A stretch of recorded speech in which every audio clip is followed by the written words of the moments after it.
Tu bois quoi? Du chocolat. Chaud. Tu veux pas une bière? Non. Non merci. Bon allez.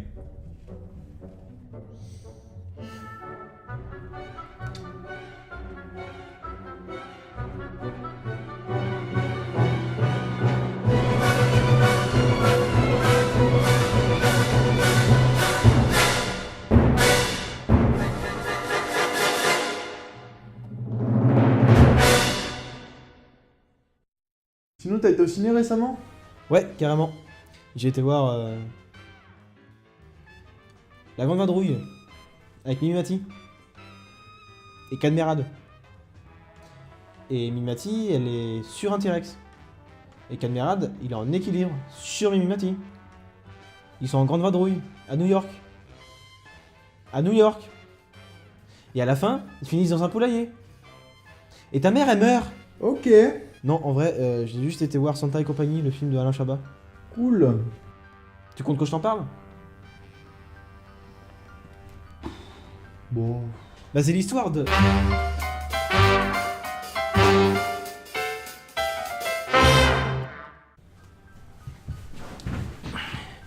Santa et compagnie, en fait, ça raconte l'histoire d'Alain Chabat, qui joue le rôle du Père Noël.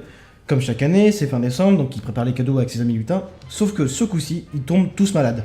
Mais genre malades, ils sont par terre, ils sont morts. Enfin, ils sont pas morts, mais ils peuvent vraiment pas travailler, quoi. Pour les guérir, il a besoin de vitamine C.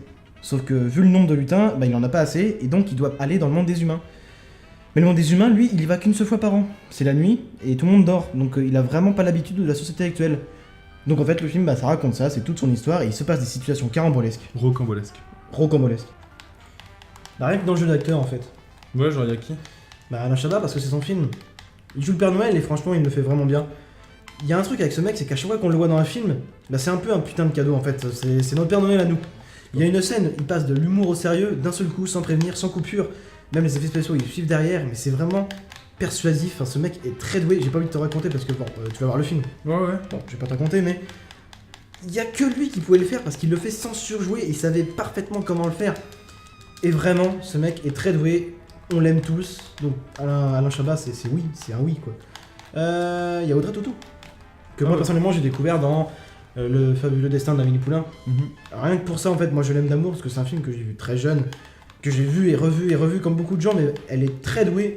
Et dans ce film, elle rajoute un petit côté amour, un petit côté cosy. Et quand on la voit à l'écran, on se dit ah, Audrey Tautou, ça nous fait plaisir. En fait, ça nous Ouais. réchauffe le cœur un peu. Ok. Il y a le duo du Palmacho, je sais pas si tu connais, Very Bad Blague. carrément, ouais. Ouais. T'as vu leur film, Max et Léon? Et ben en fait, ça fonctionne un peu pareil dans le film. Leur duo, il marche très bien. Il y a des gags qui pouvaient être faits que par eux.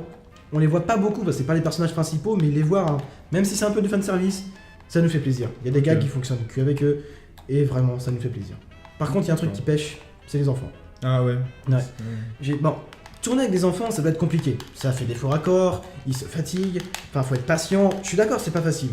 Mais j'ai vu des films où les enfants jouaient mieux, où c'était mieux traité que ça. Et en vrai, c'est un peu dommage pour un film humoristique sur Noël qui s'adresse à un public familial, mais quand même un peu aux enfants, parce que c'est un humour simple en fait. Donc c'est un peu dommage. De toute façon, les effets spéciaux dans le film, ils ont une place importante et ils sont vraiment super bien faits. Est-ce que t'as vu la bonne annonce? Ouais.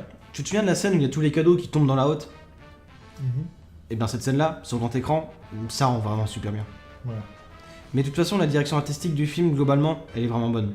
Particulièrement, l'usine du Père Noël. En fait, ça rend vraiment tout magique. La façon dont sont faits les cadeaux, la façon dont elle est créée, la façon dont elle est organisée. C'est fait pour garder la magie de Noël, pour nous donner envie qu'elle existe, même si c'est impossible, c'est fait pour nous faire rêver. Ça vend du rêve en fait, et c'est tout ce qu'on demande. De toute façon, quand c'est fait avec amour, ça fait forcément du bien. Mais même que ce soit les vêtements, même la tenue du Père Noël, elle est belle, sans être vraiment trop grossière, sans le faire vieillir. Enfin, elle est bien en fait. Et elle est verte, pour rendre hommage un peu au Père Noël originel.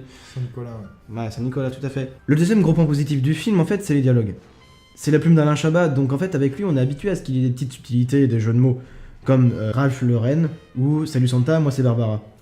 Mais il y a un autre travail sur les dialogues du Père Noël qui est assez intéressant, c'est par rapport à l'argent. Genre dans son monde, ça n'existe pas. C'est genre, t'as besoin de quelque chose, on va te le donner parce que ça lui fait plaisir en fait, ça nous fait plaisir de te le donner. Sauf que dans le monde réel, bah c'est pas comme ça que ça marche, donc faut payer quelqu'un pour recevoir quelque chose.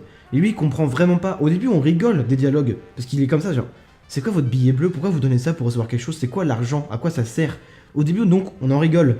Mais la morale, qui justement n'est pas écrite en gros sur l'écran, qui nous fait comprendre au fil des dialogues, il y a donc un travail du spectateur pour nous faire comprendre que, au final, il a pas si tort que ça, et que si l'argent n'existait pas, si le monde était tout beau, tout rose, et que tout le monde était gentil, sur le goût du partage, eh ben ce serait beaucoup plus simple. Et c'est ça qu'on se dit en sortant de la salle, que ce soit adulte ou enfant, c'est un peu la morale.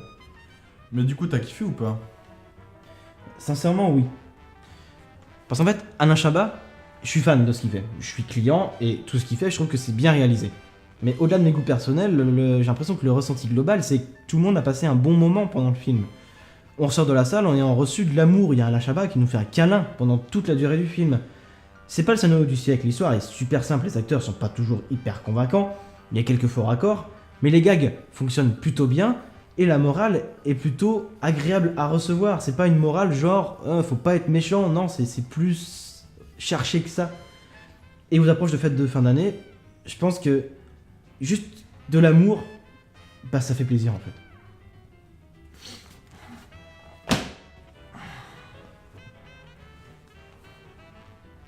Ah mais c'est déjà la semaine prochaine que ça sort Star Wars 8.